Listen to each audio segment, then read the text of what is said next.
Este documental contiene información considerada herética por el régimen político actualmente en vigor. No se trata de un contenido doctrinal o ideológico. De hecho, no hay ideología alguna que sustente la información que podrá ver y escuchar a continuación. Pero, sin embargo, la explicación y exposición de las cuestiones que se abordarán están prohibidas y censuradas por el poder actualmente establecido en España y en toda Europa.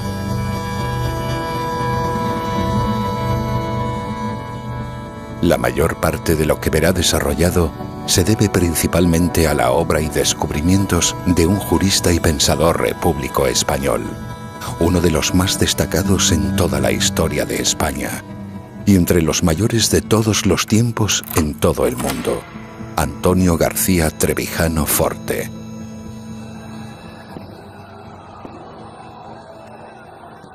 Principal líder de la oposición a la dictadura del general Franco y condenado al ostracismo por el estado de partidos actual. Durante la dictadura fue ordenado a asesinar en 2 ocasiones en sendos consejos de ministros, un hecho insólito y sin precedentes en la historia política moderna.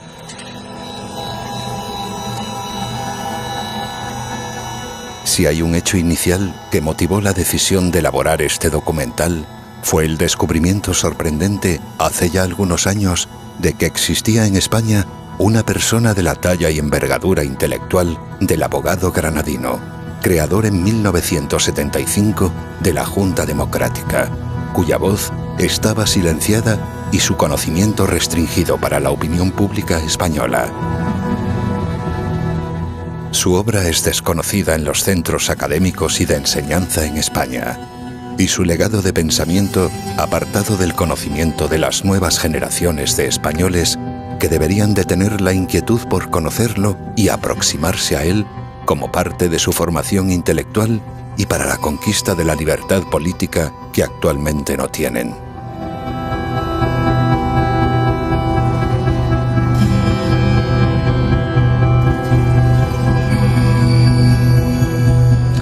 Bueno, yo creo que las encuestas son encuestas y son siempre trabajos interesantes. Hay un dato de máxima participación. Y sobre todo, animo a que todos y todas vayan a votar. Pero en este momento solo queremos insistir en el llamamiento a la participación. Que decidan con libertad, ojalá la participación. Si había creído hasta ahora que en España había democracia, que había libertad política, en los próximos minutos descubrirá que estaba equivocado.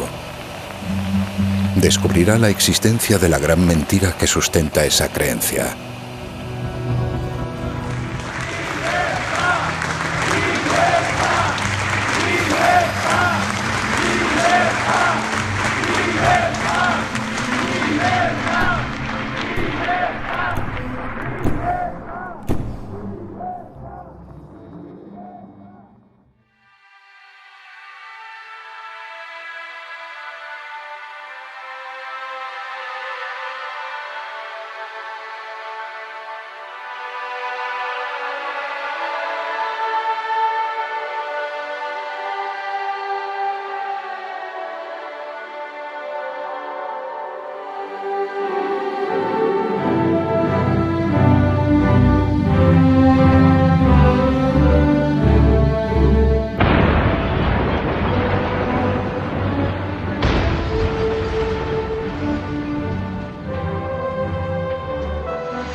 La transacción de 1978.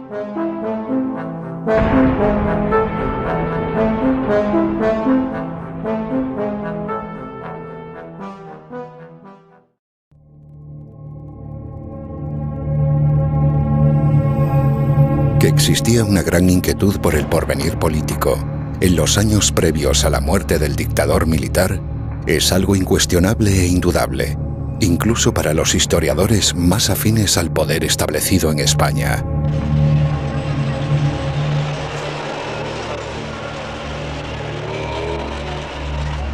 Hasta entonces, la servidumbre voluntaria de una jerarquía y el miedo a la política de la mayoría de españoles había permitido que Franco ejerciera su poder absoluto durante 4 décadas sin recibir apenas resistencia.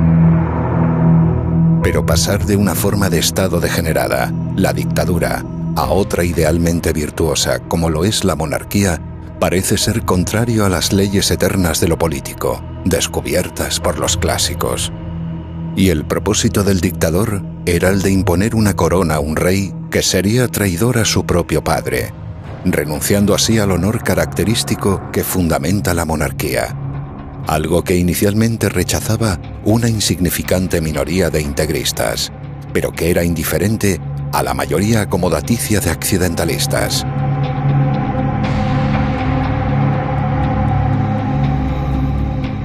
Esta intranquilidad e inquietud afectaba no únicamente a los más cercanos y privilegiados por el jefe del Estado, sino también a todos los principales actores en la reducida oposición clandestina, la que logró sobrevivir a la represión y los fusilamientos. Por eso, a pesar del secretismo y el silencio informativo en los medios de comunicación para las masas, se hacía cada vez más explícita la acción de una oposición civil. Una oposición motivada entonces con la posibilidad de llegar a la forma política de la democracia, la libertad política de todos frente a la ausencia de ella en una dictadura autoritaria. Una oposición verdadera entonces que no formaba parte del Estado y cuyo fracaso final vendría por su pacto con el poder establecido. ¿Usted cree que hay más claridad informativa ahora que antes? Sí, pienso que le permiten decir más cosas. Bueno, yo creo que va en evolución, ¿no? Indudablemente creo que va... ¿En evolución positiva? Sí, por supuesto.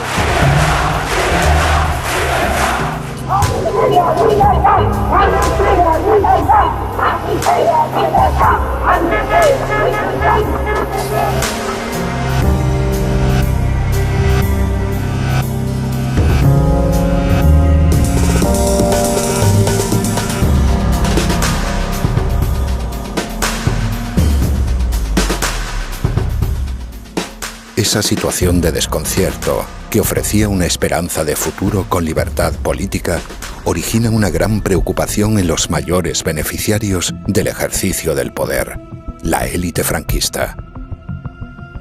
No es el amor a la libertad lo que guía a los más recalcitrantes, sino el miedo pánico.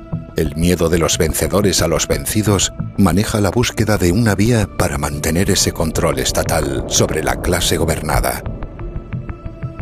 El miedo a la libertad aboca a los más cobardes a renunciar al liderazgo para buscar asegurarse en el poder a través de la reforma de lo existente.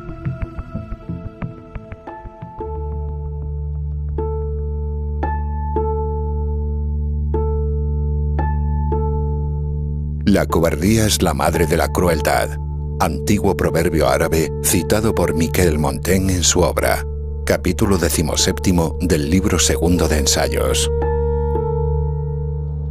Algo que evidencia esa cobardía es la popularización entre la opinión pública de la expresión como no podía ser de otra manera.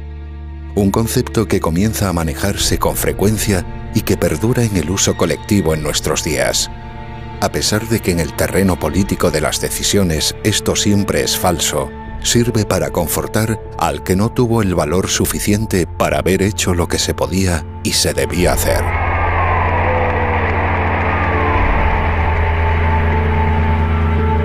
Ahora de Cali a Catuta.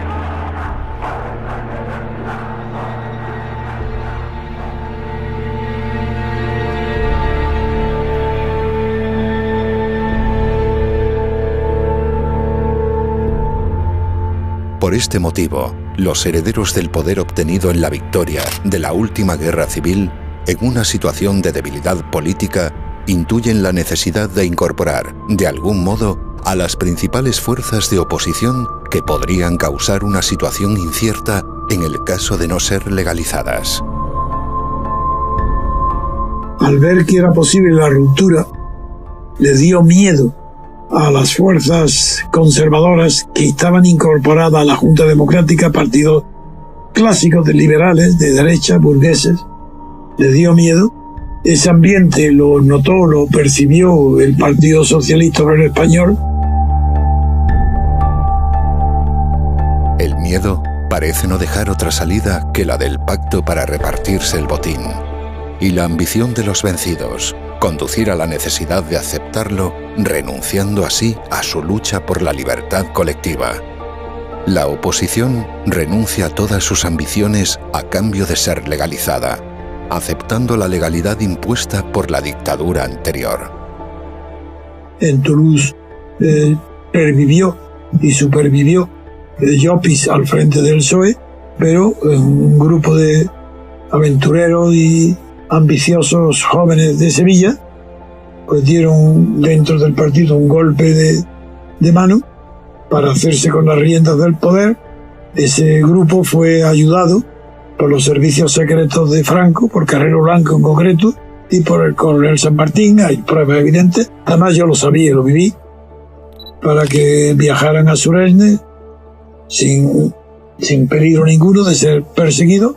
Felipe González tenía el nombre de Isidoro para la policía, con la orden en la policía que todos lo escuchábamos por la radio y lo sabíamos. La policía no, si estaba en una manifestación en Sevilla pública, Isidoro, la policía tenía orden de no detenerlo y no hacer nada, hacer la vista gorda. Bueno, pues eso fue la tradición que triunfó y se puso al servicio de una monarquía.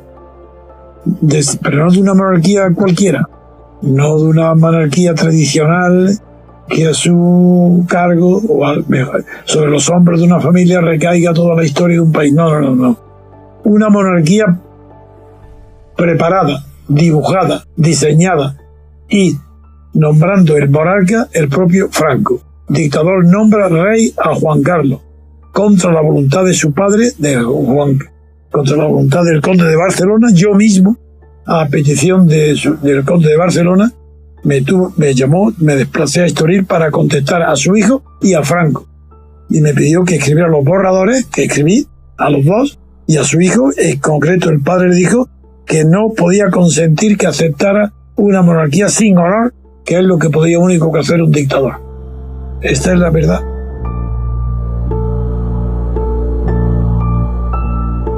Es en este clima político donde, durante varios años, el prestigioso abogado granadino Antonio García Trevijano desarrolla una incesante actividad. Su propósito es el de agrupar y coordinar toda la acción contraria a la dictadura en una unidad de oposición dirigida por él y que sería conocida como la Plata Junta. Acciones que se van desarrollando en su mayor parte de forma clandestina, pero que persiguen el concurso, más o menos consciente, de diversas formaciones políticas, algo que debía culminar en un periodo de libertad constituyente en España que finalmente instituyese la separación de los poderes.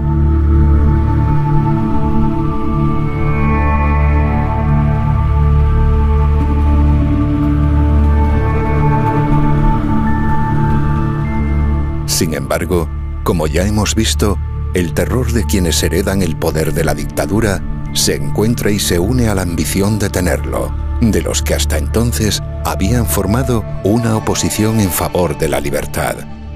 Este pacto entre contrarios unidos por el miedo es lo que se llamó la Transición Española y lo que impidió la democracia y la libertad constituyente de los españoles. Un pacto de unión entre traidores a sus propios principios e ideales. Por este motivo, hoy no hay democracia en España.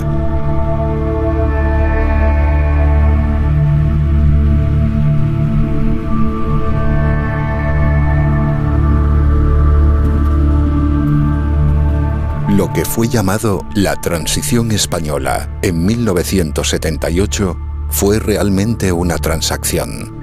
Un pacto para mantener la unidad de poder con la misma división de funciones de la dictadura.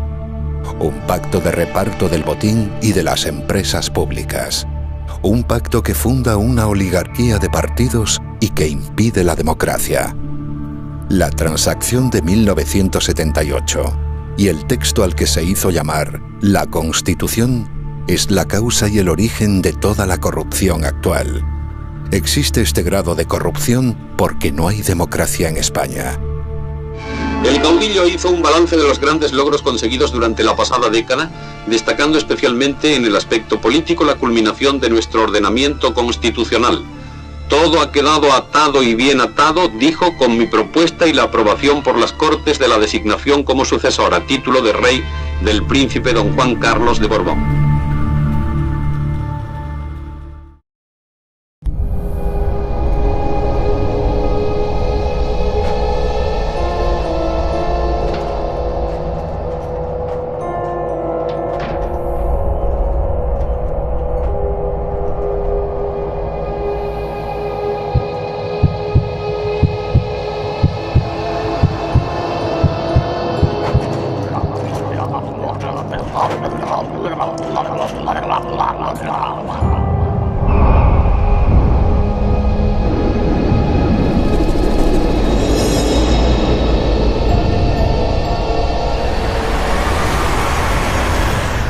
El consenso político.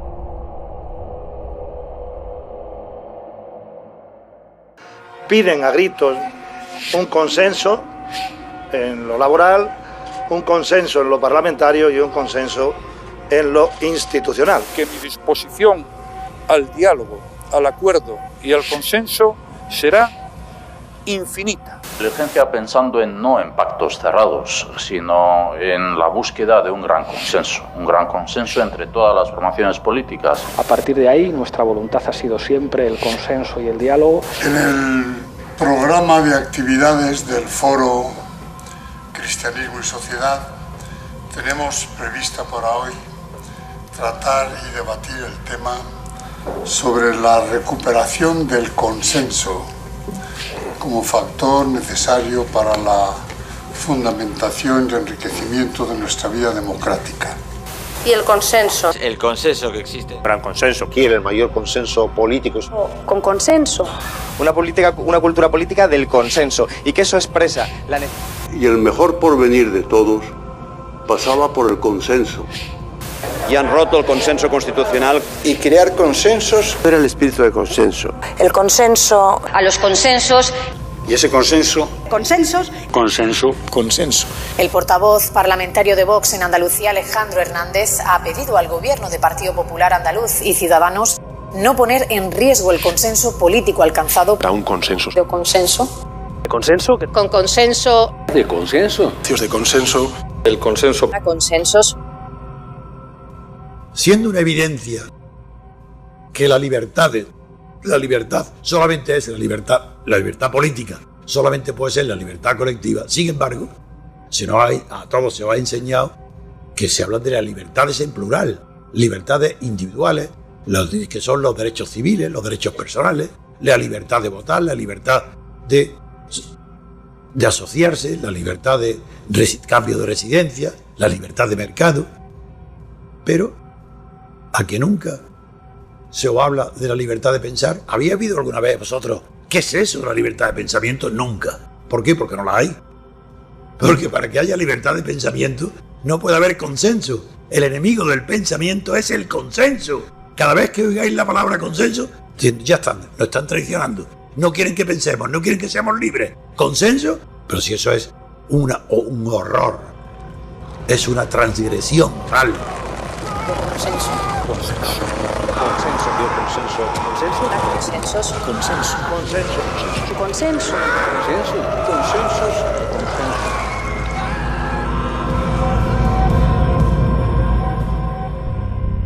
Hoy, la mayoría de las personas, por haber escuchado infinidad de veces repetido el término consenso, han dejado de observarlo con la extrañeza y los reparos pertinentes hacia una palabra que jamás se había aplicado a la política.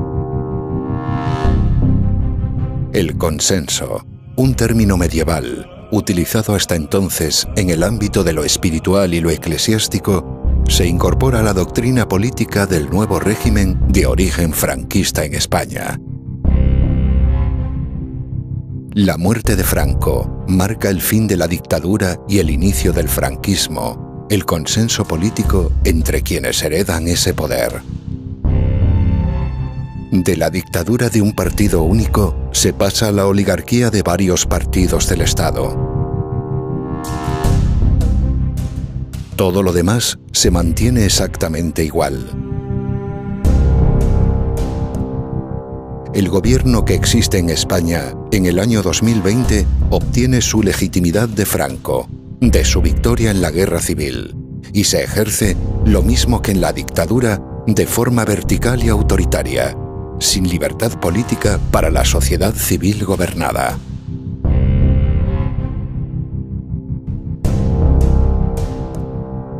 Si la política, que es la lucha por el poder, necesita del conflicto y de la polémica para existir, el consenso es su contrario, es decir, la eliminación o prohibición de la política.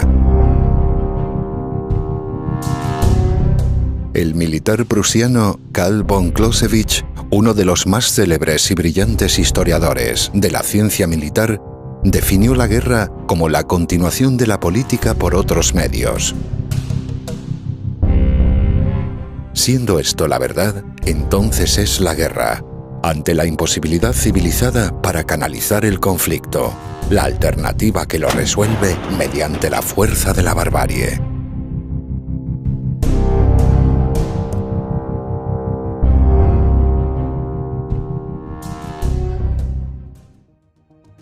Si la política existe únicamente cuando hay un sistema político de libertades que la permite, la guerra es el fracaso de los regímenes que la impiden. Hoy, a pesar de que las apariencias y la opinión publicada simulen lo contrario, la política no existe como tal en España.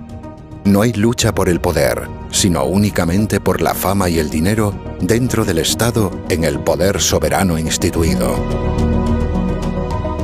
Es el consenso lo que impide la existencia de la política. No hay política porque no hay libertad. No hay pensamiento porque hay consenso. Y hay consenso porque hay una oligarquía en el poder del Estado. El consenso político indica, como fenómeno característico, la existencia de una oligarquía en el Estado. Hay consenso precisamente porque no hay democracia. Donde hay democracia no hay nunca consenso, porque es la mayoría la que decide en unas elecciones.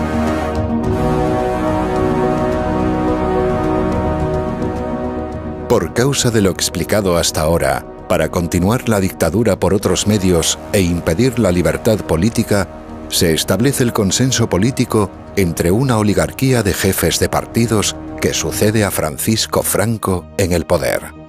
Un pacto para repartirse el poder autoritario del Estado, que impide la lucha política en España. La sustituye con prácticas burocráticas, administrativas y comerciales, e impone un sentir único de traición y vergüenza a toda la sociedad civil. Ese poder quedará garantizado mediante un sistema proporcional de listas que proporciona poder absoluto y sin control de nada a quienes las hacen. Una oligarquía política dentro del Estado, una única unidad de poder establecido, con la misma división de funciones legislativa y judicial anteriores, donde será la corrupción personal, institucional y sistemática el único medio que permita la estabilidad.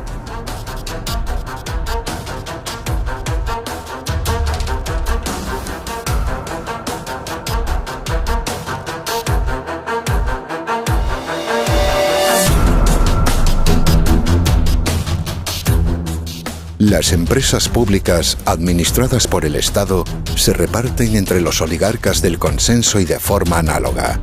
Los diferentes territorios de España se fragmentan para que el Estado disponga de más administraciones e instituciones donde colocar a los segundones de cada partido estatal. Se desconcentra el poder para extenderlo en lugar de descentralizarlo. Se aumenta el alcance e injerencia del Estado concebido por Franco mediante la centralización del mismo en unidades territoriales desconcentradas. Un Estado mucho mayor que en la dictadura, centralizado en las autonomías, y cuyo poder estará más desconcentrado, hipotecando así su fracaso en el futuro.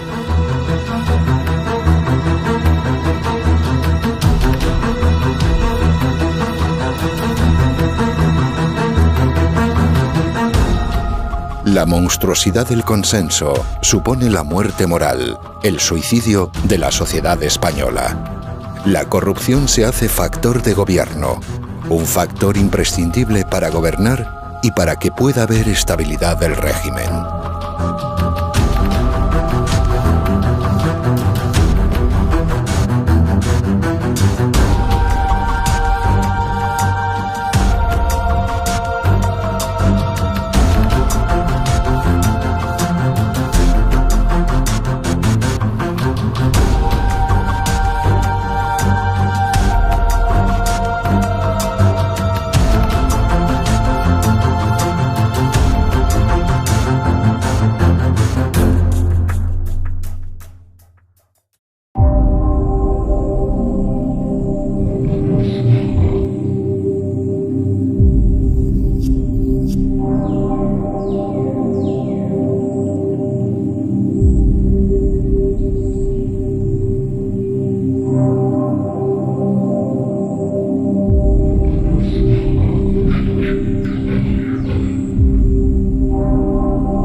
Hay que darle un impulso decisivo a la marca España.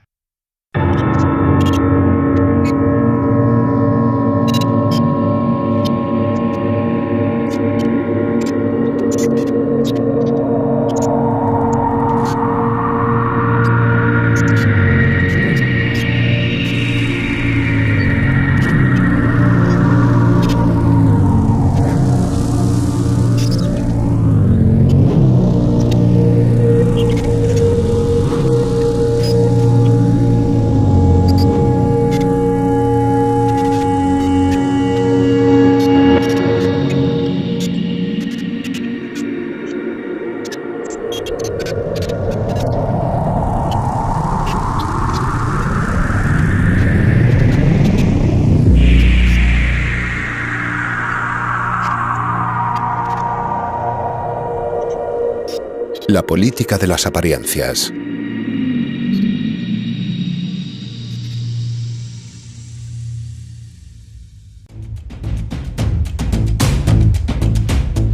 Si la propaganda había logrado ya, en menos de una década, habituar a la opinión pública al consenso político, todos los medios de comunicación escrita y audiovisual debían ocuparse, exclusivamente, de fabricar un juego de apariencias donde los funcionarios políticos de los partidos fuesen los protagonistas. Si ya no existe ninguna lucha por el poder, porque el consenso de una oligarquía la impide, entonces es necesario convertir a la sociedad civil en espectadora de un espectáculo, donde parece que la hay.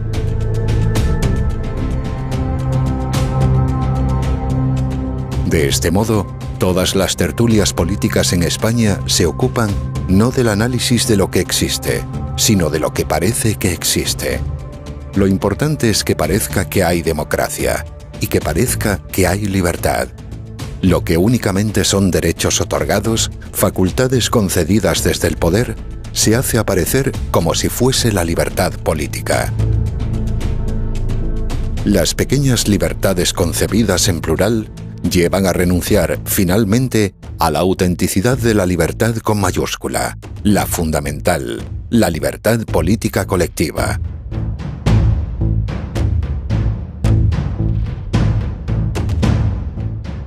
Los partidos políticos, al convertirse en órganos del propio Estado, en instrumentos de un poder único, absoluto e inseparado, actúan para integrar a las masas. Un funcionamiento idéntico de adhesión al que ya había en la anterior dictadura militar.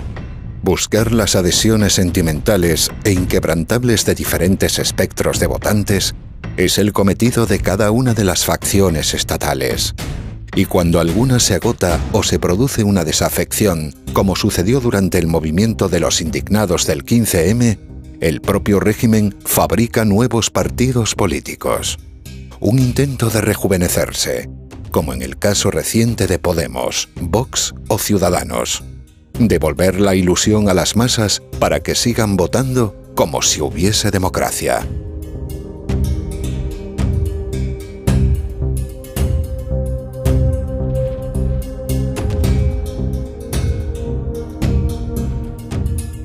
La integración de las masas en el Estado es un concepto heredado de la filosofía idealista alemana que sustenta el fascismo. Es lo que sustituye a la representación política y lo que impide que la haya. Es la apariencia de la representación, la política de la apariencia, la que impide a los españoles ver con claridad la ausencia de la democracia, sentirse identificado en lugar de estar representado. La palabra representación sustituye al término identificación en el vocabulario popular.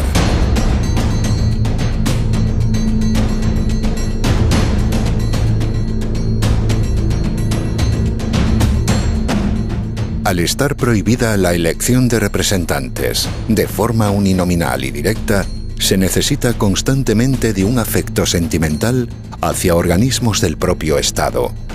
Organismos que tratan de diferenciarse con su estética y mensajes para captar votantes que ratifiquen lo que desde el poder se les oferta. No hay democracia, pero la política de las apariencias produce símbolos y logotipos que facilitan una participación simbólica de los votantes.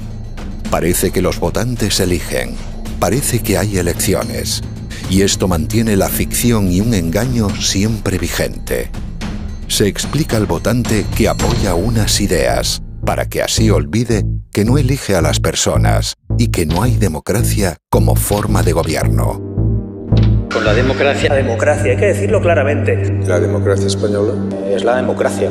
Y con la democracia. De democracia con mayúsculas. La democracia. La democracia. Eso sí, todos tenemos un instrumento para solucionar esto, que es la democracia. A la democracia. La libertad y la democracia. Amb democràcia. O la democracia española. La democracia. Que la democràcia. De la democracia. España es una democracia admirable. Pasar de la dictadura a la democracia.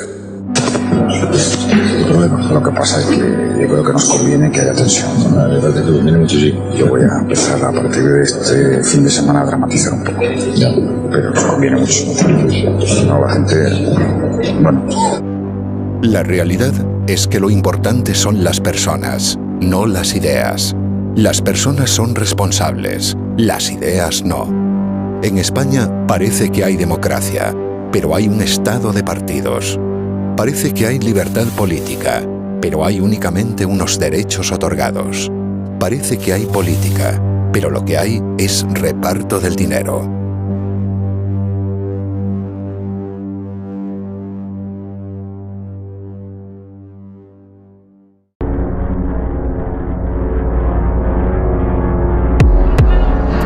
La situación creada por los sucesos desarrollados en el Palacio de...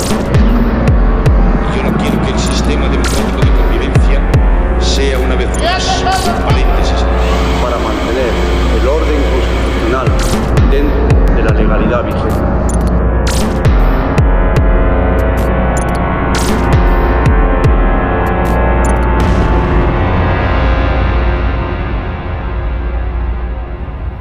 El golpe de Estado del 23F.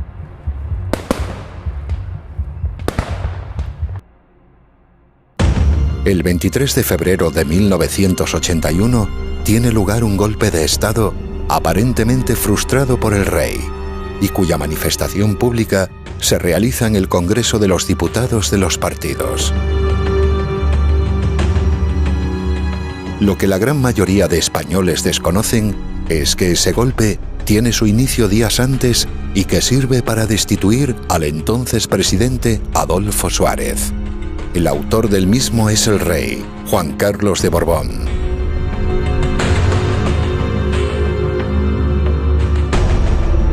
Es tan poco inteligente que lo confiesa en un mensaje enviado al general Milans del Bosch y que se hizo público. Acabo de dar un mensaje por televisión afirmando mi rotunda decisión de mantener el orden constitucional dentro de la legalidad vigente. Después de este mensaje ya no puedo volverme atrás.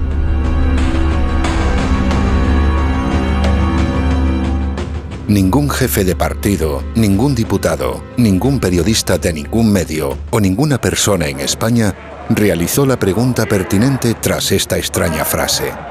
Si ya no podía volverse atrás, significa que, antes del mensaje, sí que podía hacerlo. Esta información y la exposición de este hecho ya fue realizada públicamente en el año 1995 a través de las páginas del diario El Mundo. La única persona en toda España que reparó en esta cuestión y que se atrevió a denunciarla públicamente fue Antonio García Trevijano. Su relato fue posteriormente confirmado por Sabino Fernández Campo, secretario de la Casa Real en aquellos momentos. El artículo publicado el 27 de noviembre de ese año dejó la constancia e hizo evidente este hecho que ya forma parte de la historia de nuestra nación.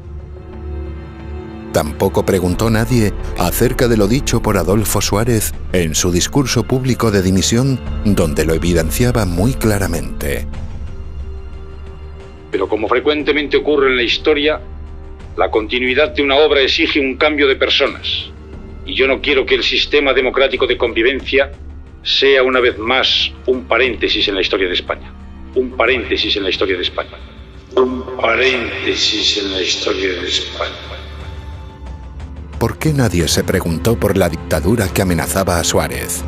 Si no quería ser un paréntesis, ¿dimitía porque ya había participado en una dictadura, la de Franco, y no quería participar en otra? Lo que estuvo planeado y finalmente no pudo llevarse a cabo fue la creación de un gobierno de concentración.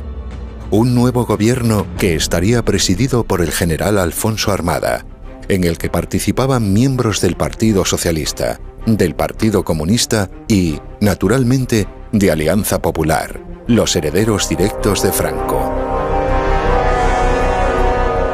Antonio Tejero, un simple peón de toda la operación, por desconocerla, la hace fracasar. Según explicó él mismo, una de las principales causas fue la de enterarse de que en el nuevo gobierno iban a participar comunistas.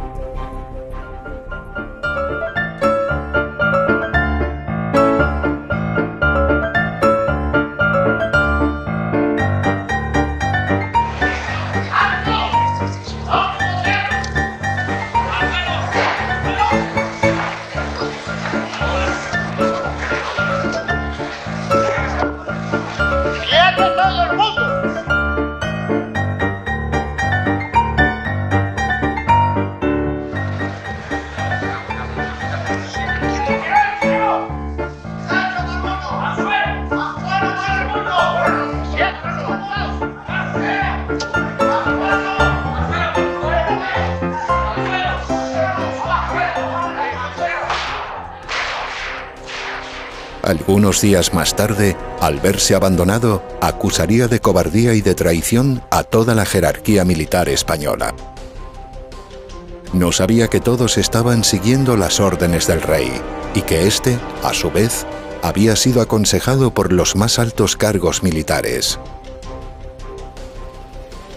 El golpe del 23F, dado por el rey Juan Carlos, es la prueba de que en España no hay una constitución. Es la prueba de que no hay democracia. El golpe de Estado no es el 23F. El golpe de Estado es el que da Juan Carlos de Borbón con los militares para destituir a Adolfo Suárez.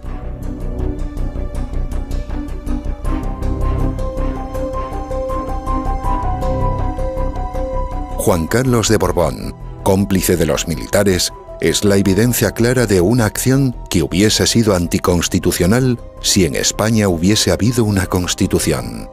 Que el golpe de Estado fuese posible, es decir, la destitución de Adolfo Suárez, demuestra que había un presidente débil y sin poder, que no hay una separación de los poderes constitucional, algo que hubiese hecho imposible esa acción de fuerza sobre el cargo de la presidencia. Por lo tanto, el golpe de Estado, que no sucedió realmente el 23F, no esconde ya ningún misterio. Fue organizado por Juan Carlos de Borbón, y por eso, unos meses después, Santiago Carrillo, que era entonces el jefe del Partido Comunista, pide el Premio Nobel de la Paz para el rey.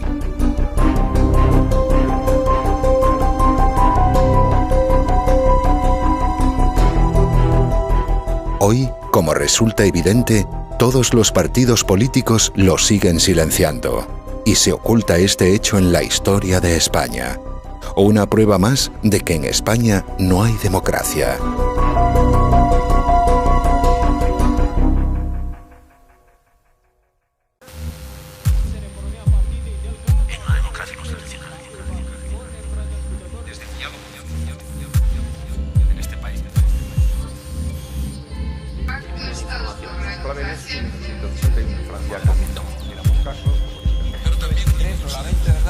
Pero se han estado viendo la sexta noche. De los miembros y miembros de esta comisión. De este país. La empatía. La empatía. Pacto por la educación en este país. Portavoces y portavozas.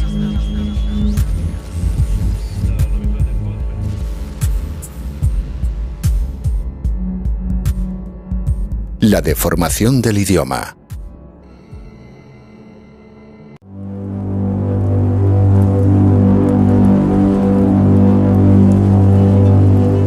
Una de las principales y más nefastas consecuencias del consenso político y de la política de las apariencias es la deformación del idioma español. Por muy sorprendente que pueda parecer, para que se sostenga la mentira pública y la corrupción política sea normalizada, es necesario que las personas dejen de poder pensar de forma normal y acorde a la realidad. Esto se logra mediante la incorporación de palabras y expresiones que deforman el pensamiento, impidiendo así la libertad para ejercerlo. Algo que resulta en el hecho observado y observable de que, en general, las personas cada vez se expresan peor. Sus frases son cada vez más difíciles de comprender para todos los demás. Y de ese modo priman únicamente unas manifestaciones sentimentales a las que hacen llamar la inteligencia emocional.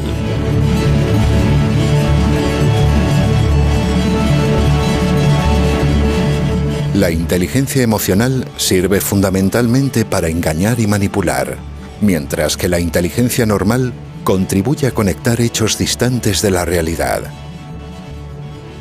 Es por esto que si las palabras dejan de señalar hechos objetivos de la realidad, lo que hace sustantivo al idioma, lo que es universalmente observado por todos los hablantes, se hace imposible el pensamiento humano natural, y las personas tienden a fantasear a través de sus emociones siempre cambiantes.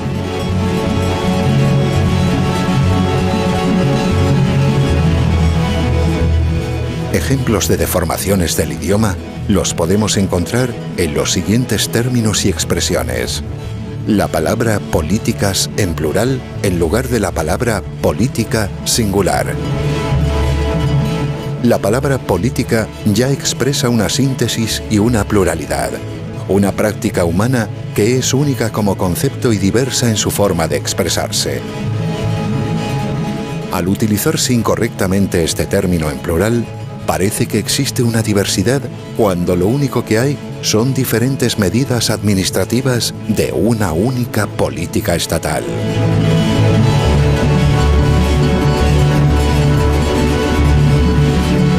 El uso anómalo e incorrecto de la preposición desde, introducido durante los primeros años del actual régimen, por quien escribía los discursos a Adolfo Suárez.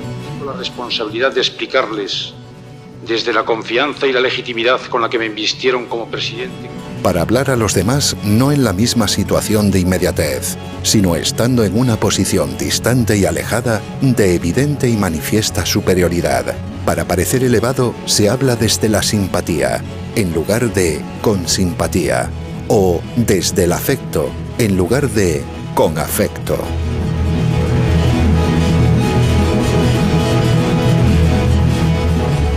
La confusión constante del término tolerancia y que sustituye, hace desaparecer y desplaza al de respeto. Se tolera lo que se domina y se respeta lo que se teme.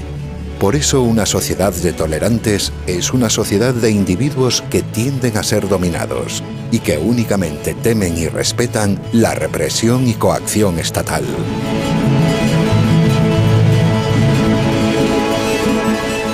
La expresión este país y que se utiliza de forma compulsiva para evitar decir España o la nación española.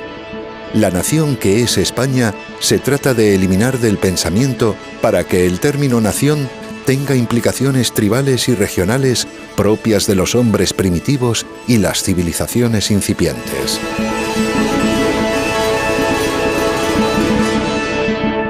País es un término moderno, de origen francés, que hace referencia a un pequeño territorio, al paisaje divisado desde una prominente elevación.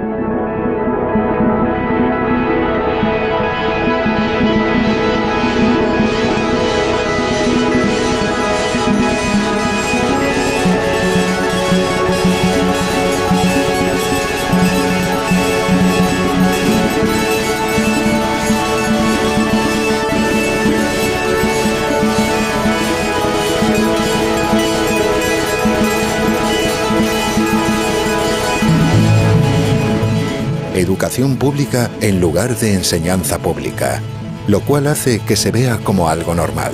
Expresiones aberrantes y monstruosas como pacto de Estado por la educación. Si el Estado educa, lo hará necesariamente para el vasallaje, sustituyendo así esa ocupación que naturalmente corresponde a la familia y al entorno social cercano e inmediato. El Estado únicamente debe instruir y los profesores y los maestros enseñar, es decir, señalar.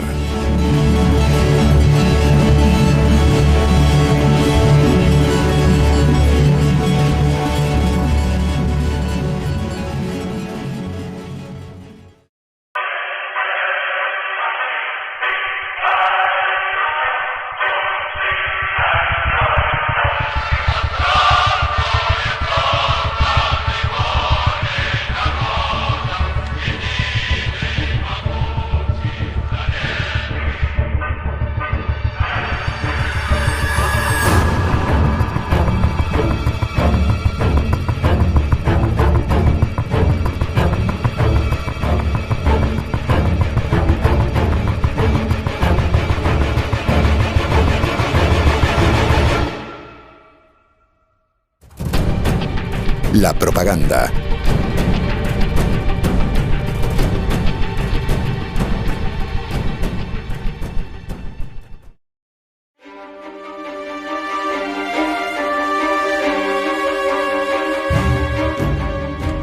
En el arte de la propaganda política, uno de los máximos exponentes y pioneros tras la Revolución Francesa fue Joseph Goebbels, ministro de Ilustración Pública durante la dictadura nacionalsocialista en Alemania.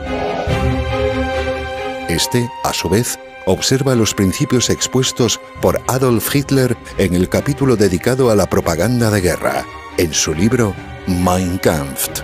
Así, su populista premisa es la de convertir todo mensaje político en algo que vaya dirigido a los sentimientos o emociones, y no a la razón o la inteligencia.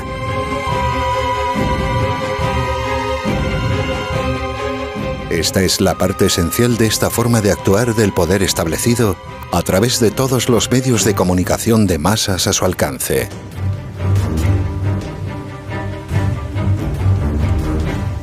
Es muy frecuente y habitual observar cómo, a través de las modernas redes sociales en Internet, incluso las personas que comprenden que no hay democracia en España y que conocen el carácter totalitario y autoritario subyacente en un estado de partidos, caen continuamente en la difusión de las noticias y vídeos que llevan a una decepción sentimental.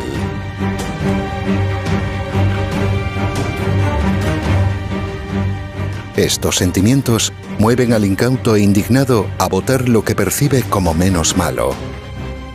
La propia ambición por encontrar una opción política con la que sentirse emocionalmente vinculado lleva a olvidar la realidad visible y existente para terminar aceptando por hastío el dogma político imperante. La adhesión sentimental se confunde con la ausencia de representación política. No hay representación o acción política, pero hay un sentimiento emocional que vincula a los consumidores de la propaganda.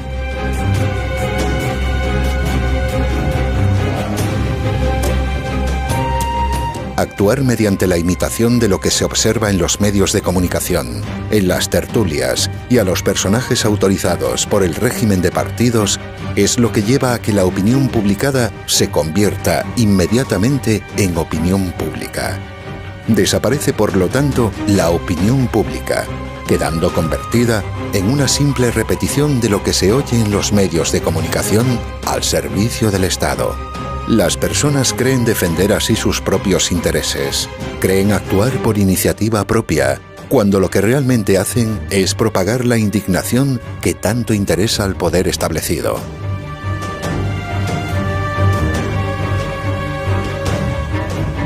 Mientras reine la indignación entre la sociedad civil, es prácticamente imposible una acción de verdadera oposición al poder único estatal en manos de los partidos políticos, porque quien se indigna es únicamente aquel que desconoce las causas de algo y se molesta por los efectos que percibe. ¿Usted ha entrado alguna vez en el análisis de las causas que indignan a los gobernados?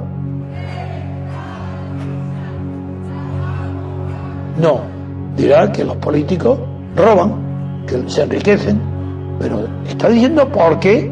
¿Por qué la partitocracia es el instrumento ideal para el enriquecimiento de los políticos? Pero habla usted un solo vez de la partitocracia como causa de la corrupción que genera la indignación de los gobernados. ¿Acaso es que ahora de repente los españoles quieren saber las causas verdaderas que producen los efectos tan perversos que los indignan? No, ¿dónde está esa curiosidad? ¿Por qué la gente se indigna? Con mucha razón. La razón es otra cosa. Si dice usted con mucha razón, es porque sabe la causa de la indignación. Dígala, ¿la ha dicho alguna vez? No, ni una sola vez. Un indignado jamás sirve para una acción política de oposición, porque será fácilmente manejable a través del control de sus demandas y peticiones, realizando concesiones y otorgando. Es quien tiene el poder de otorgar el que se reserva la capacidad de retirar lo otorgado a su única conveniencia. Se concede desde el poder y se demanda con la indignación en la servidumbre voluntaria de los votantes.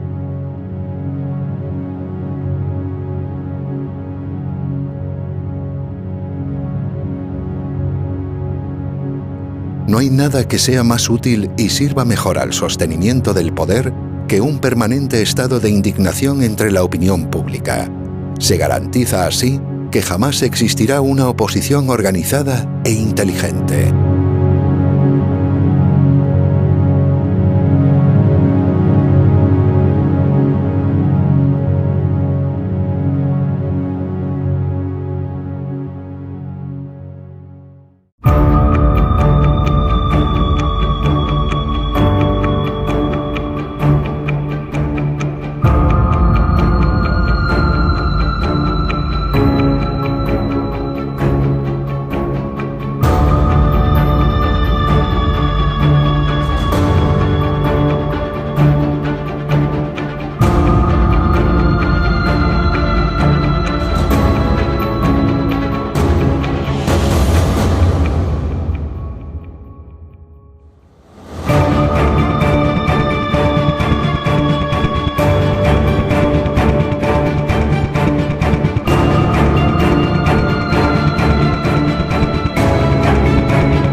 Partidos políticos, no personas físicas. El estado de partidos.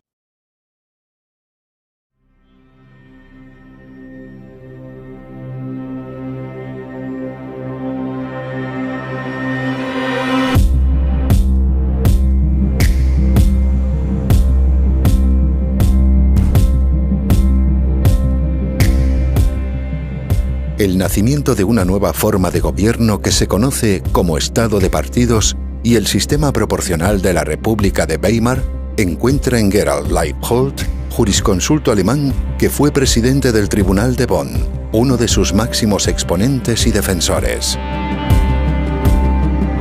Este prestigioso jurista, en el ensayo Representación e Identidad, explica con claridad diáfana cómo esta forma de gobierno elimina completamente la representación política del votante para sustituirla con la identificación sentimental, la integración de las masas en el Estado.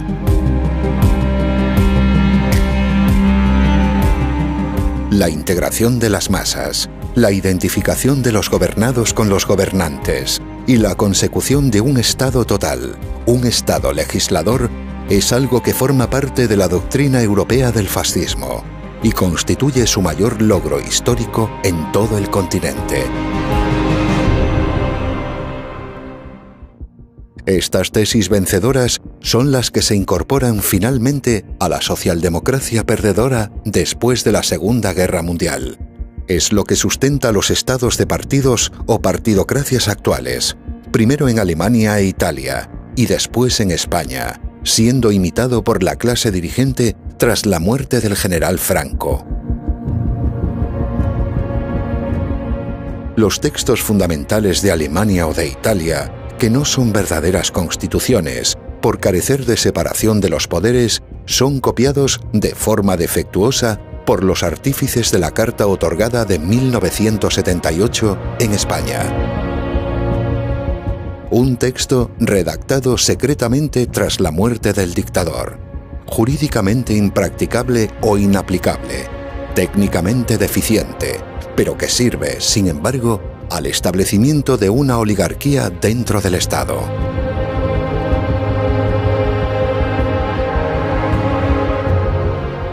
A partir de estas nuevas leyes fundamentales de 1978, que se hacen pasar por una constitución mediante un referéndum sin cortes constituyentes, los partidos estatales pasan a convertirse en los únicos agentes políticos posibles. Esto significa que ya no es el individuo, la persona física y real, quien tiene la capacidad para operar en la vida política pública, sino que únicamente pueden hacerlo corporaciones o personas jurídicas orgánicamente constituidas por el propio poder establecido.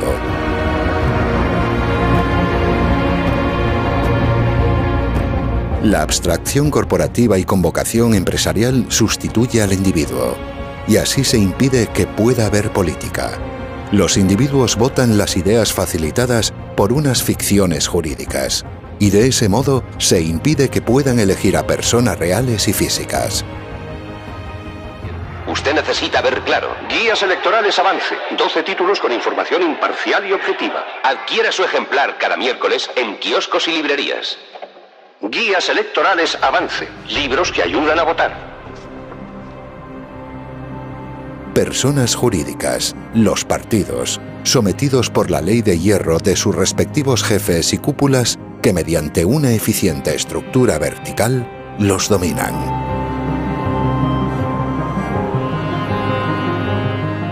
Este es uno de los aspectos que resultan más difíciles de asimilar para la mayoría de las personas que escuchan estas explicaciones por primera vez, y lo que impide ver la sustancial diferencia entre la democracia entendida exclusivamente como sistema político formal y el régimen de poder de un Estado de partidos.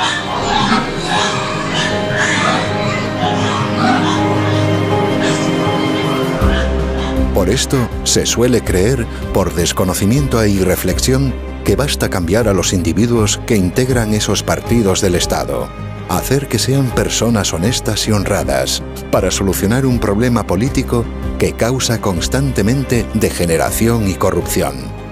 Quienes lo piensan o explican desconocen que no existe un sistema político, porque lo que hay en su lugar es un régimen de poder, vertical y autoritario, como sucede igualmente en una dictadura.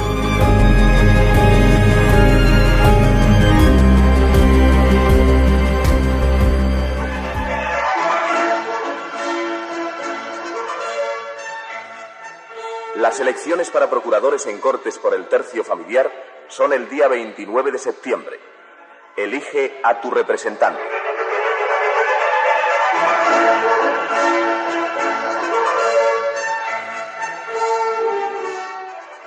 No olvides votar si eres cabeza de familia.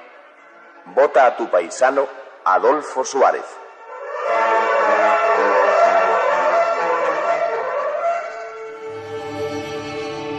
La corrupción no es causada por la degeneración puntual de los individuos, sino por la propia forma política que se establece por consenso.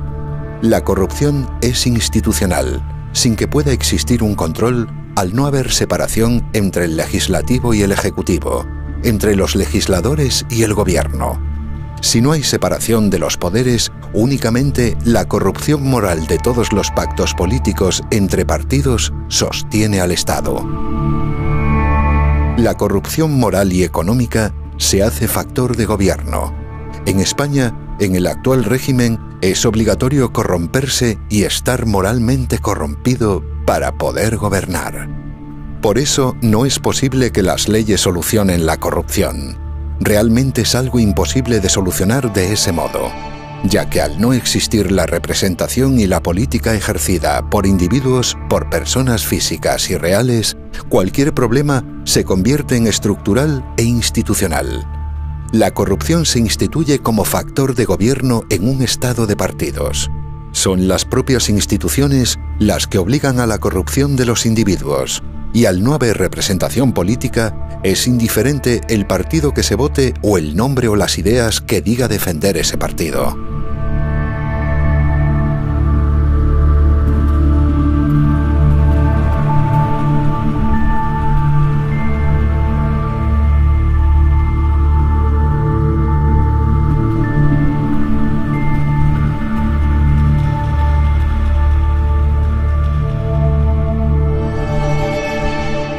En España hay una partidocracia, porque el poder lo tienen los partidos políticos y más concretamente las cúpulas de esos partidos, y no lo tiene por lo tanto el cuerpo de votantes, desposeídos de su condición de electores.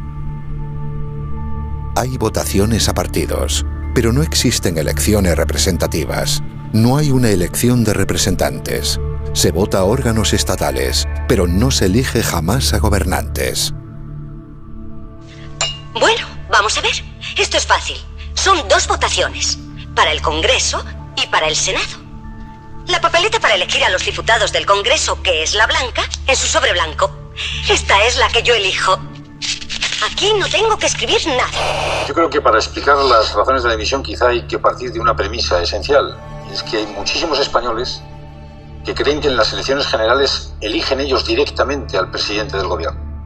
Un régimen de poder en el cual los gobernados no eligen libremente a sus gobernantes no puede ser denominado, más que para confundir, como democrático. Por esto, bajo la denominación de Estado de partidos, lo que se esconde realmente es una oligarquía política y financiera dentro del propio Estado. Una oligarquía de jefes de partidos que se reparten el poder mediante un sistema proporcional de cuotas, obtenido de la ratificación de sus listas en las urnas.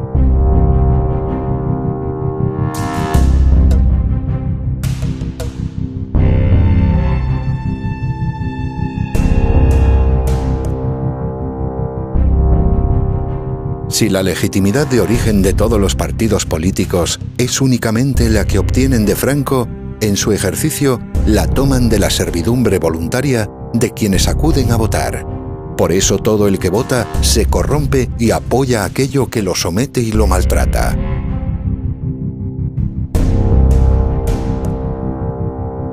En un estado de partidos no existe una lucha por el poder de los individuos, puesto que todos los partidos ya están en el poder, ya son parte orgánica del Estado que los financia y los mantiene. Existe la ficción de un enfrentamiento entre entidades ficticias, partidos estatales.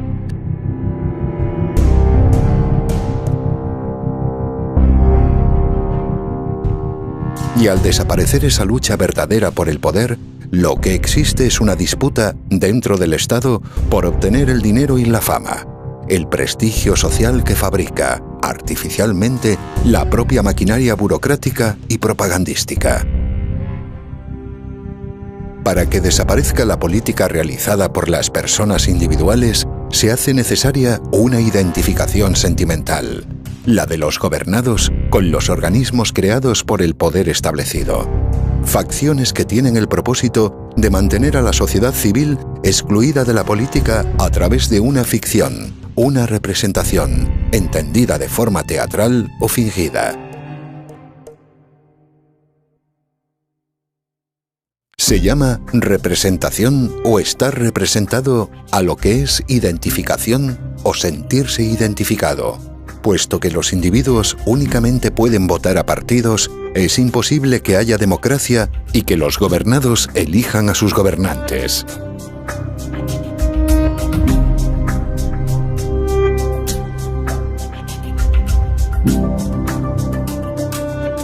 Si recordamos lo explicado anteriormente en el capítulo de la propaganda al respecto de la importancia de la ficción sentimental, veremos ahora cómo el populismo y la demagogia son la consecuencia lógica en la degeneración de la partidocracia.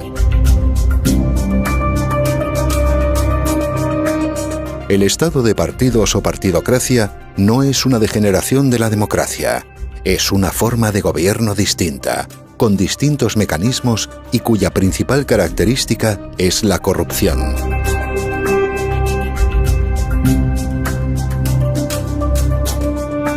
El grado de corrupción actual en España, que es de los mayores del mundo, es la consecuencia de que no hay democracia. Si la hubiese, sería imposible la corrupción institucional. Que la peor de todas las corrupciones de dinero, de financiación a los partidos o a la corrupción política, es la que se hace en nombre de los partidos para financiarlos. Porque la financiación de un partido político con dinero ilegal, mediante corrupción, es el peor de todos los delitos de corrupción política. Porque además del delito de corrupción y de aprovechamiento se produce un nuevo delito, que es fraude electoral. Porque ha entrado en liza de manera desleal con sus competidores, entrando con un dinero que los otros no tienen. Por tanto, como tiene un doble delito, pues es más grave que ninguno. No solamente eso, está en mis libros, he dedicado centenares de páginas con datos históricos, sociológicos, internacionales. Es decir, la corrupción en el estado de partidos es sistémica. No se puede gobernar sin corrupción. La corrupción en España es un factor de gobierno. Si no hubiera corrupción, España no se podía haber gobernado. La Constitución dura 30 años porque no se cumple. Si se cumpliera la Constitución, no podría funcionar nadie ni nada. Empecemos con un ejemplo sencillo. La Constitución prohíbe el mandato imperativo. Bueno, está por ver una sola ley en los 34 años que haya sido aprobada sin mandato imperativo de los partidos o del partido dominante, que hasta se vota por los pies, por el compañero ausente. Es decir, eso Según el derecho, esas leyes son absolutamente nulas, radicalmente nulas, no anulables, que es distinto, sino nulas de pleno derecho, porque han sido evidentemente dictadas bajo la orden imperativa del jefe o el aparato del partido. Y los diputados no tienen libertad de conciencia ninguno, y lo reconocen.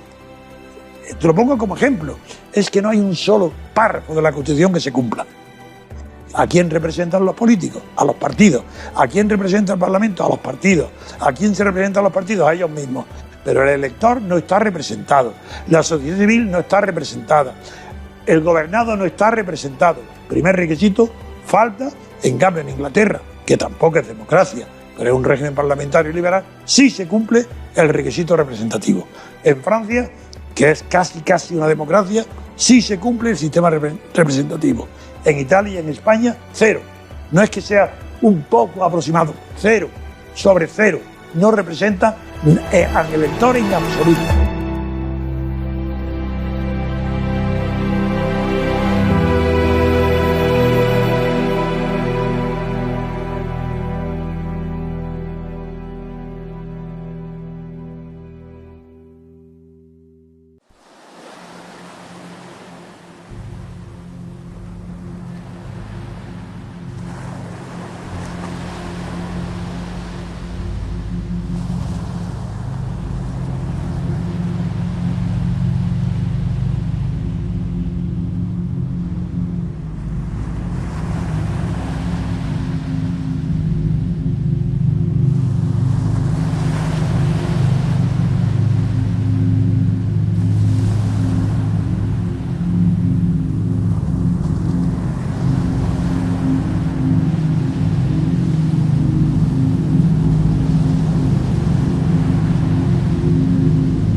La democracia formal o representativa.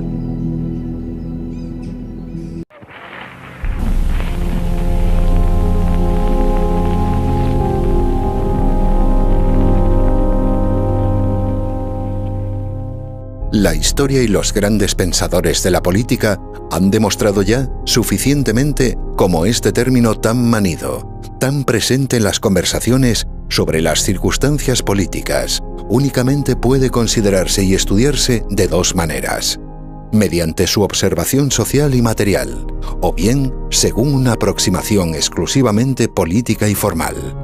Es decir, o bien se toma la democracia como una idealización indefinida que sirve para la consecución de ambiciones materiales, o bien se realiza una observación estrictamente científica y desapasionada a través de sus reglas constitutivas. Dicho de otro modo, o son únicamente reglas que sirven para desarrollar la lucha por el poder, o no se puede comprender jamás lo que es la democracia.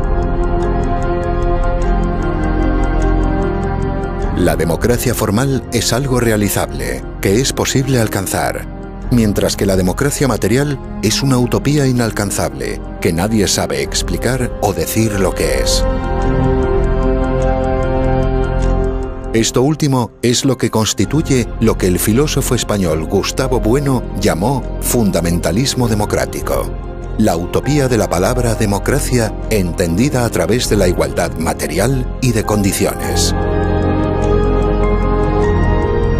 En su consideración formal, la democracia es un concepto claro y nada ambiguo que permite la libertad política a través de la representación, la libre elección de individuos representantes de otros en cuyo nombre actúan.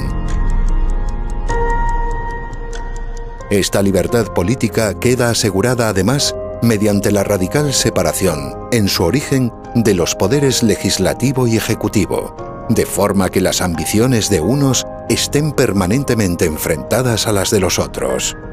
De este modo, ese control mutuo enemistado de forma irreconciliable hace que se puedan preservar la virtud de la esfera pública.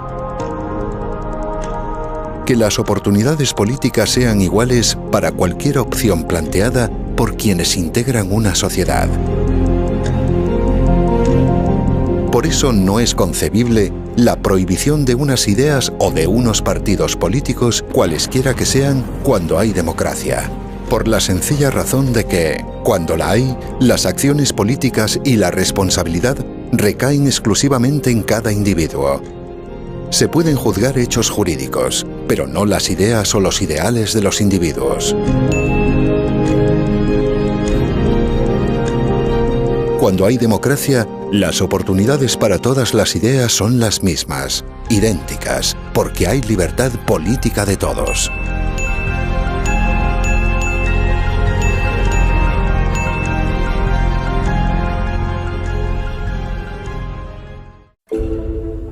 La distinción de la democracia, entendida únicamente como sistema reglado y normativo para constituir el poder, es algo que, en la historia, ya se encuentra expresado con anterioridad.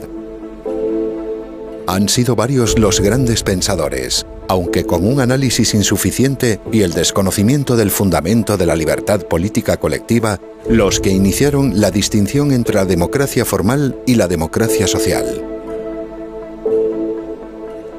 Filósofos como el profesor abulense de Harvard, Jorge Santayana, o Norberto Bobbio, jurista y filósofo italiano. Este último, sin embargo, a pesar de sus acertadas consideraciones jurídicas, finalmente apoyó la dictadura fascista en Italia.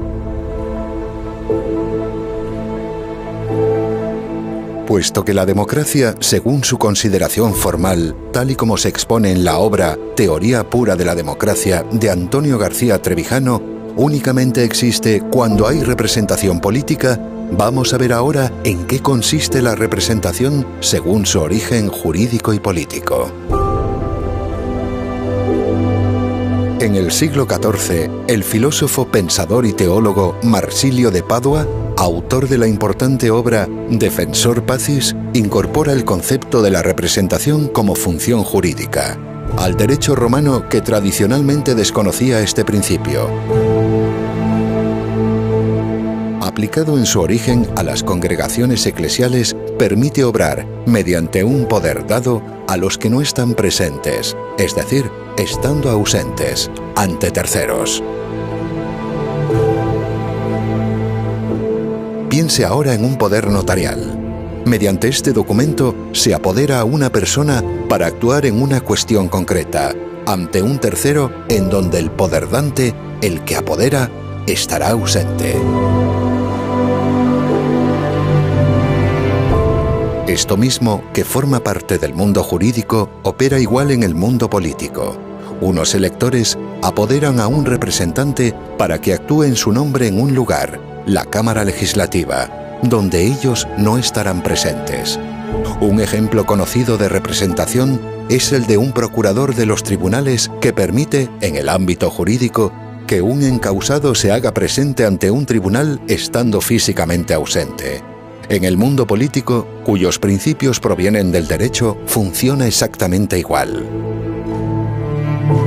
El descubrimiento para fundar la ciencia política que hace el jurista y pensador Antonio García Trevijano es el de la unidad mínima de poder, algo que él mismo denomina mónada electoral.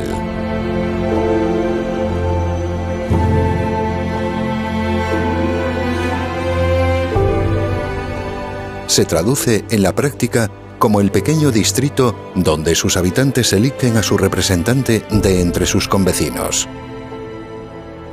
Esta relación contractual entre el representante elegido y las personas representadas de ese distrito la mantiene la fuerza, coactiva e imperactiva, de la mayoría absoluta que lo elige.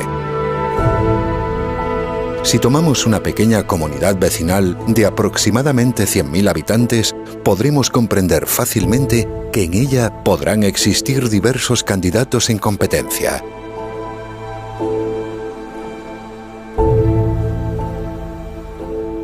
Cada uno de esos candidatos precisará únicamente de un aval de 1000 firmas para poder presentarse y ser elegible.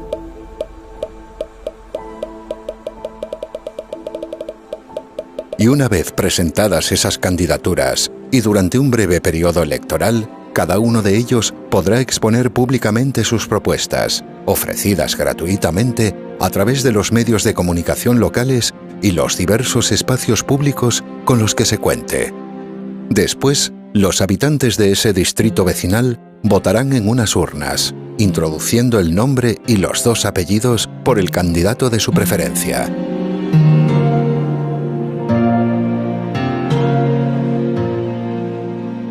Si en una primera votación ninguno de ellos alcanzase la mayoría absoluta, se realizará una segunda vuelta entre los 2 más votados, para que, finalmente, uno de ellos sea el elegido para representar a todo el distrito en la Cámara Nacional.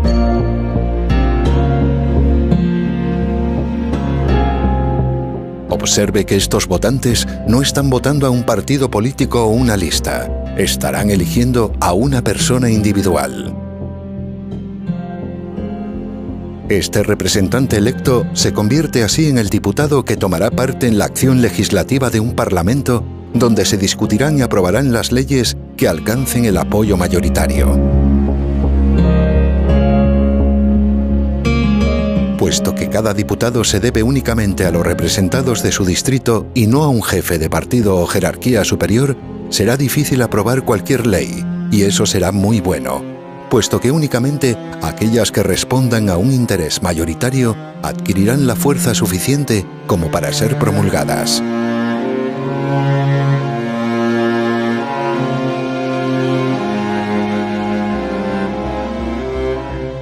Es importante saber que la política, si se considera científicamente, es únicamente la observación de la lucha por el poder, es decir, una relación no económica, sino exclusivamente de la fuerza. Y es esa fuerza la que mantiene a cada uno de los distintos representantes. Cada distrito financia y mantiene a su representante y su oficina para evitar que sirva u obedezca a intereses ajenos a los de quienes le pagan y mantienen. De este modo, cada uno de los diputados dispondrá de un despacho en su distrito, donde semanalmente atenderá las peticiones, quejas o demandas que cualquier vecino quiera exponerle.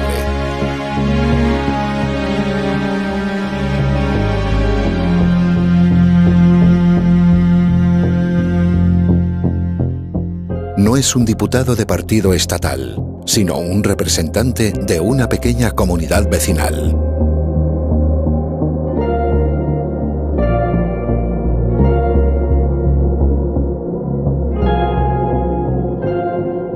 Para que, además de la representación política que hoy no existe en España y que acabamos de explicar, haya también un control del poder para evitar que se pueda convertir en algo tiránico y arbitrario en contra de la propia sociedad gobernada, debe existir además una radical separación en su origen entre los poderes. Esto se consigue mediante una elección separada en elecciones distintas, unas para el poder legislativo, que corresponde a la nación a través de los representantes de los distritos, y otras para el poder ejecutivo del gobierno, que corresponde al Estado.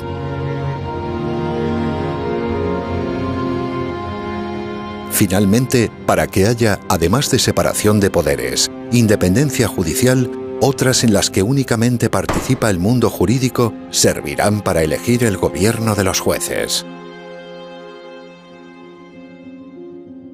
para elegir al presidente del gobierno, que será quien tenga bajo su mando a todas las fuerzas armadas y de orden público, así como todo el aparato de la administración del Estado, se procede exactamente del mismo modo que para elegir a cualquier diputado, con la única diferencia de que se hará en un distrito nacional único y en el que, por mayoría absoluta y a doble vuelta si fuese necesario, será determinado.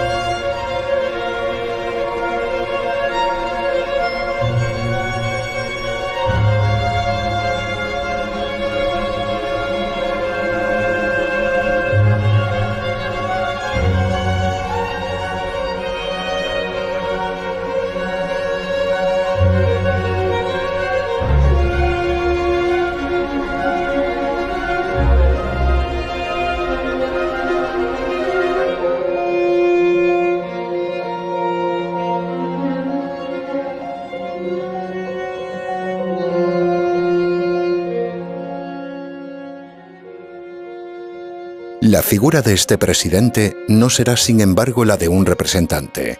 No puede representar al Estado en el interior de España, donde está siempre presente, sino que verá limitada su representación hacia el exterior de nuestras fronteras.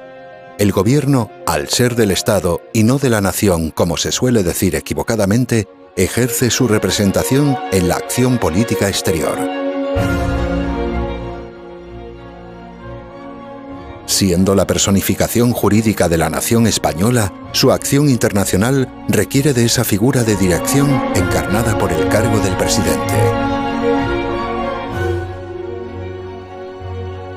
Finalmente, y para completar la exposición de lo que es la democracia como reglas constitutivas de un sistema político, cabe destacar también otra de las grandes aportaciones para la ciencia política creada por el jurista Antonio García Trevijano y que hace desaparecer por obsoleto el concepto de soberanía.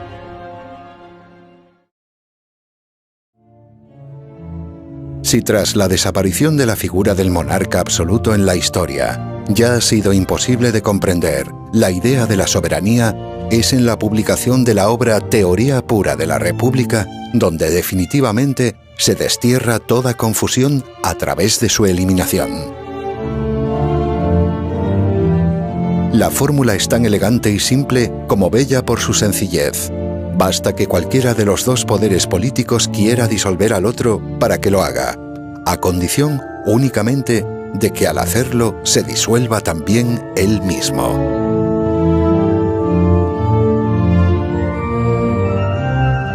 Veámoslo con un ejemplo fácil. Supongamos a un presidente del gobierno que ve imposible su acción por tener una amplia mayoría de la Asamblea Legislativa en contra.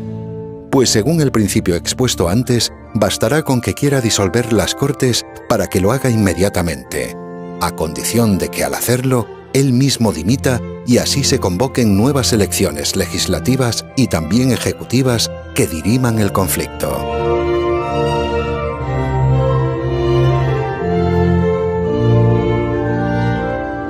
¿Qué sucede si es al contrario? Si una mayoría de diputados quiere destituir al presidente por cualquier motivo. Pues exactamente lo mismo. Podrán hacerlo en cualquier momento, siempre que después sean convocadas nuevas elecciones legislativas y presidenciales.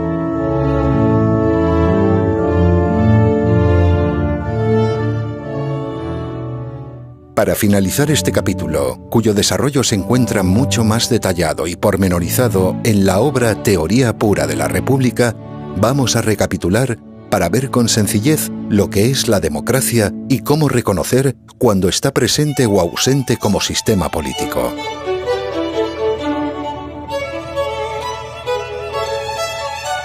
Debe existir representación del elector, es decir, la elección libre, uninominal y directa de cada uno de los representantes en pequeños distritos, cuyo mandato es imperativo y irrevocable por los propios electores. Debe existir un control y limitación al poder a través de su separación radical en origen, unas elecciones para un cuerpo legislativo y otras distintas donde entre todos los electores se elige por mayoría absoluta a la persona que ocupará el cargo de presidente del gobierno del Estado.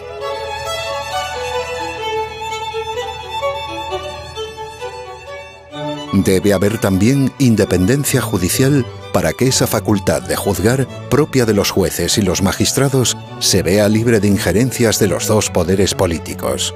Esto es posible mediante la eliminación del Ministerio de Justicia con un órgano de gobierno independiente en su presupuesto y contando con una policía judicial propia y subordinada únicamente a ese cuerpo jurisdiccional.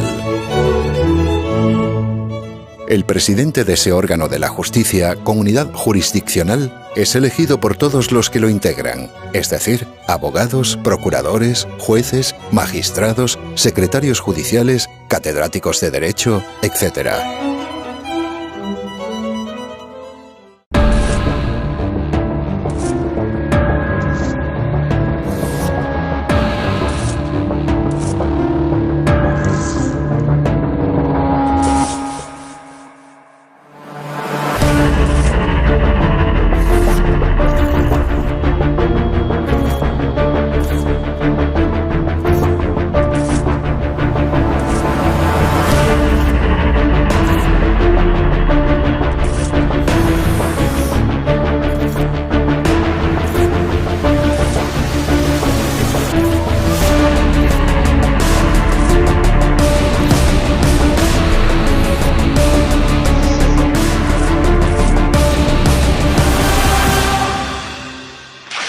Ruptura democrática. La abstención.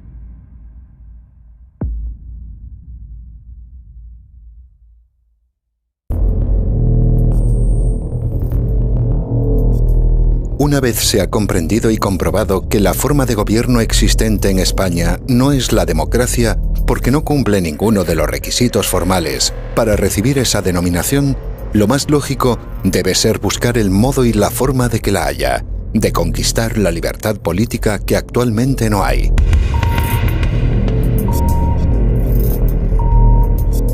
La confusión entre la libertad política y los derechos que sean o no concedidos, la confusión entre los derechos y la libertad, que es el motor que los alimenta, y del derecho y la ley, es lo que causa la ceguera de los votantes, que terminan indignándose contra la propia causa que apoyan en las urnas. El votante cegado es como el enterrado vivo de cúbito prono que pretende escapar escarbando. Apoyar lo que ahora existe, una oligarquía de partidos estatales, implica la oposición a que pueda haber algún día democracia. Por eso me gustaría aprovechar este momento para pedir a los ciudadanos que vengan a votar. Que la gente vaya a votar con mucha decisión porque nos jugamos mucho. Y sobre todo pues que haya mucha participación.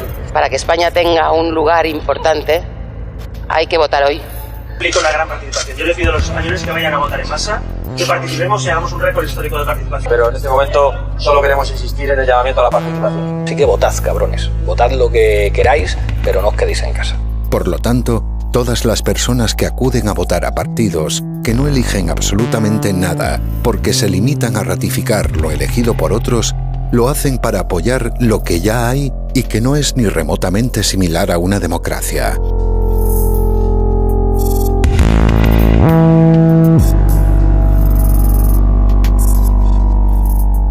Se vota a quienes ya ocupan el poder en las instituciones, a quienes ya tienen el poder por formar parte de unos partidos que son del Estado. El que vota lo hace exclusivamente en favor de lo que ya está establecido, algo que es radicalmente opuesto a la libertad política de todos los españoles. Votan hoy lo mismo que se votaba durante la dictadura militar de Franco, para legitimar lo que hay. Votan para que no haya democracia. Puesto que, como es sabido y lo demuestran diversos estudios académicos, la mayor causa de corrupción moral y económica es la no separación de los poderes, es un hecho probado que, en un estado de partidos, el consenso político se sostiene únicamente gracias a ella. Susan Rose Ackerman, profesora de la Universidad de Yale, demostró en 1996 fehacientemente y de forma científica este aspecto. La corrupción caracteriza y define a la forma política de un Estado de partidos. Por eso, votar en un Estado de partidos a cualquier partido político es legitimar y apoyar la corrupción de todo lo público. Esto hace que todo votante actual, aunque ni siquiera sea plenamente consciente de ello, esté apoyando la corrupción. Y consecuentemente, y se aleguen los pretextos que se quieran alegar, cuanto peor sea la situación política o más grande el peligro, menos aún hay que votar. Objetivamente, y sea cual sea el interés particular de cualquier individuo en España, cuanto más se vote, será todavía peor.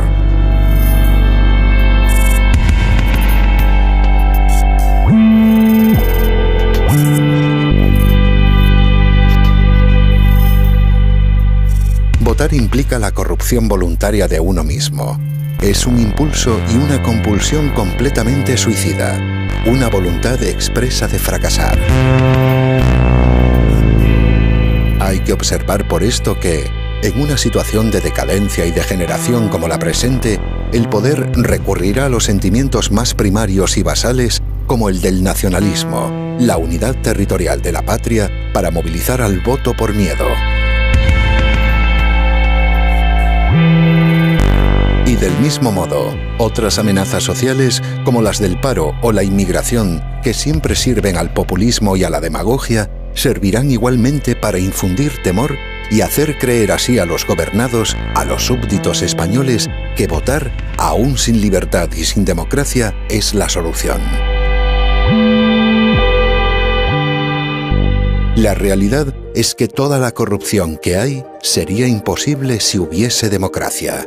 Por estos motivos, y sabiendo entonces que la alternativa o lo que hay ahora en España no es el comunismo o el fascismo, tampoco el nacionalismo o el socialismo, sino la democracia, es por lo que la abstención debe promoverse activamente y sin cesar. La abstención es un fenómeno. Abstención ante las votaciones o las elecciones de los cargos políticos, de los representantes. Eso es un fenómeno muy antiguo. No hay elección que no ha ido acompañada del fenómeno abstención. Pero hay dos tipos de abstención que la prensa ni los medios de comunicación no distinguen. Se le llama abstención a todo el que no vota, el que no acude. Por tanto, incluso el enfermo, el que no puede acudir porque no puede ir a las urnas, sin embargo, es un abstencionista, como los demás que no quieren ir porque no quieren votar. Entonces he tenido yo que crear un término nuevo que no existía antes de mí en la terminología política, que es el término abstencionario, para distinguir entre abstencionista, que es el que no vota por razones técnicas, por razones de salud o porque no cree así, que no vota por falta de interés en la política, del abstencionario, que es aquel que no vota sabiendo muy bien por qué lo hace. Lo hace para producir un efecto negativo sobre las elecciones, para condenarlas, decir, eso no es procedimiento, así no vamos. Yo eso no lo rechazo. Y entonces, en lugar de ser un abstencionista, esa persona que sabe lo que está haciendo se llama abstencionario. La abstención es la actuación consciente y en conciencia de cualquier persona que ya no se indigna, sino que comprende las causas políticas de lo que observa y por eso se moviliza contra ellas. Actuar para resolver el problema causado por la falta de libertad. No votar hoy para hacerlo en el futuro, cuando la forma de gobierno sea la democracia representativa. Pues la política es moral, y por tanto las personas que esperan mi palabra es una necesidad moral, aunque el contenido de la medicina que puedo darle es intelectual. Sin embargo, la enfermedad, la angustia que tienen es de orden moral, porque en España hay que estar enfermo moralmente para poder soportar la vida política en España desde que Franco murió.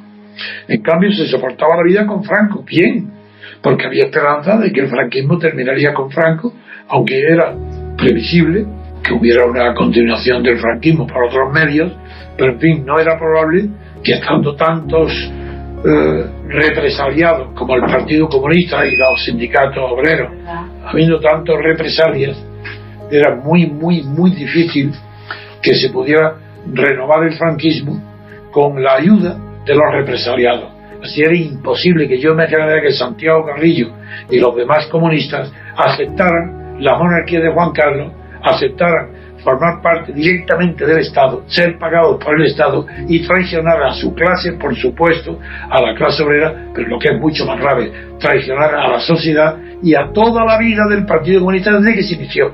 Eso sí, me engañó a mí, lo que me engañó no fue Santiago Carrillo, me engañó el comunismo. No porque yo fuera comunista de ninguna manera, sino porque pensaba que ellos no iban jamás a renunciar a la ruptura pacífica del franquismo, que es por lo que yo fundé la Junta Democrática y la Plata Junta. Vamos a ver. ¿Usted cree que ahora hay menos esperanza con este régimen? Eso sin duda ninguna. Es que ahora hay muy pocas. Con Franco había la esperanza de que al morir Franco llegara o pudiera llegar o pudiera ser conquistada por el pueblo la libertad política. Ahora las esperanzas son poquísimas, pero poquísimas. Esa esperanza surge de que no haya voz, de que no haya Rosa Díaz, de que no haya estúpidos reformistas que se creen que es lo peor, que creen que este sistema es reformable con unas minorías, que se inventen ese cuento chino otra vez de que el bipartidismo quiere la abstención, que por eso hacen campañas electorales de baja nivel, de baja abstención. Eso no es verdad. Esto entonces es mentira. Además, es que hay un argumento contra el que no se puede luchar, y que el que luche contra ese argumento, lo digo ahora, es un sinvergüenza. ¿Cómo se puede participar en un fraude electoral? ¿Acaso el que vota es representado? Quiero decir, ¿acaso el voto permite ser representado por el elegido? No. Entonces eso es un fraude. Pero como las listas de partido, el que vota a listas de partido, no tiene representante ninguno, no hay nadie que represente al votante, nadie. Y el partido, a la lista de partidos, eso es irreemplazable. Cada partido tiene un bolsón de votos en su bolsillo. Antes de nacer la sigla, el Partido Socialista o la derecha del PP, de Franco o de Fraga, da igual. Tienen 10 millones, 9 millones. Hagan, roben, maten, hagan lo que quieran, tendrán sus votos. Y eso, fraude, es intolerable. Tanto aquel que vota a este sistema no tiene vergüenza. Y o mejor dicho, el interés en que su ideología triunfe de derecha o de izquierda es superior a su vergüenza. Es decir, están más interesados en que ganen su ideología que en que gane la vergüenza de la moralidad pública.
Filosofía para la acción constituyente.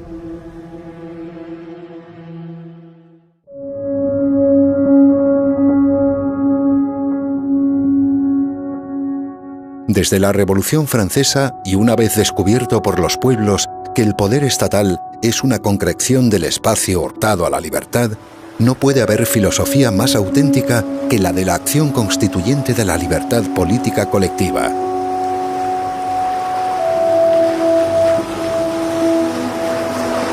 No hay filosofía de la acción en lo constituido, lo utópico o lo meramente ideal. Para la filosofía de la acción constituyente, la del hombre de acción, y no un simple activista, las ideas no proceden de las ideas, sino de la experiencia fáctica de los hechos. Por eso, en la acción encaminada a la libertad constituyente, no se debe cometer el error de la filosofía de los ideales o de las idealidades, sino procurar su éxito en la elaboración de unas reglas políticas realistas que permitan y garanticen la libertad de todos.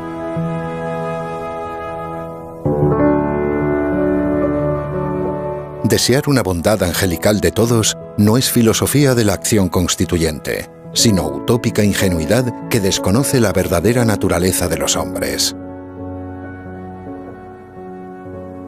Concebir la democracia como lo que únicamente es una forma política, un conjunto de reglas que permiten la lucha por el poder, lleva a eliminar todo el contenido material o social que forma parte de la acción ideológica que crea las leyes. Una constitución no son leyes, no prefigura un modelo social o de sociedad, sino únicamente unas reglas que permiten la representación política, que garantizan los derechos fundamentales y establecen la separación de los poderes para su control.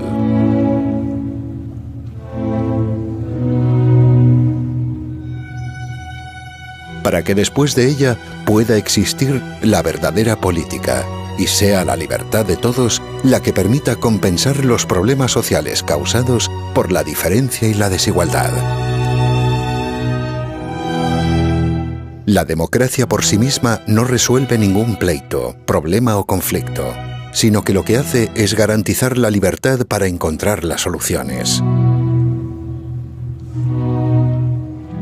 No es la igualdad lo que sostiene la democracia, porque la igualdad material no existe en la naturaleza. La igualdad no es alcanzable en la realidad, pero sí la libertad. La igualdad en la libertad de cada uno, que es algo realizable, alcanzable y por lo tanto posible. Por eso, la filosofía para la acción constituyente debe ser realista en su concepción de la naturaleza humana y dirigida a la consecución de unas instituciones inteligentes que con sabiduría enfrenten unas ambiciones a otras.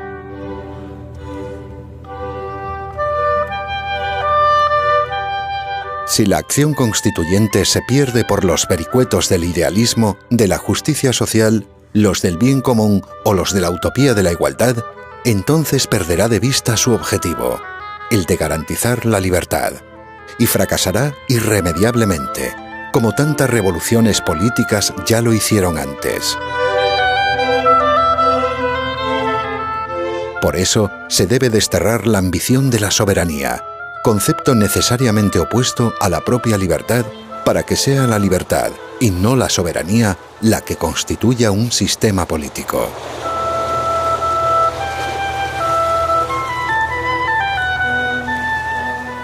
La filosofía de la acción constituyente es la filosofía realista de los hechos, la que tiene en cuenta que únicamente la libertad de todos, la libertad política colectiva, es creadora de una constitución.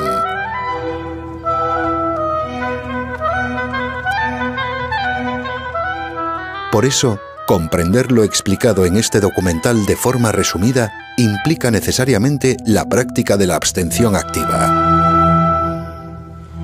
Implica la oposición radical a cualquier régimen político que impida la libertad fundadora del derecho y las constituciones.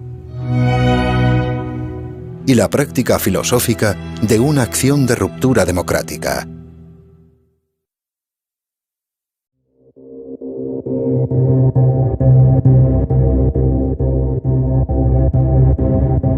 No se puede encontrar la libertad de todos sin procurarla, participando en apoyo de un régimen diseñado específicamente para impedirla.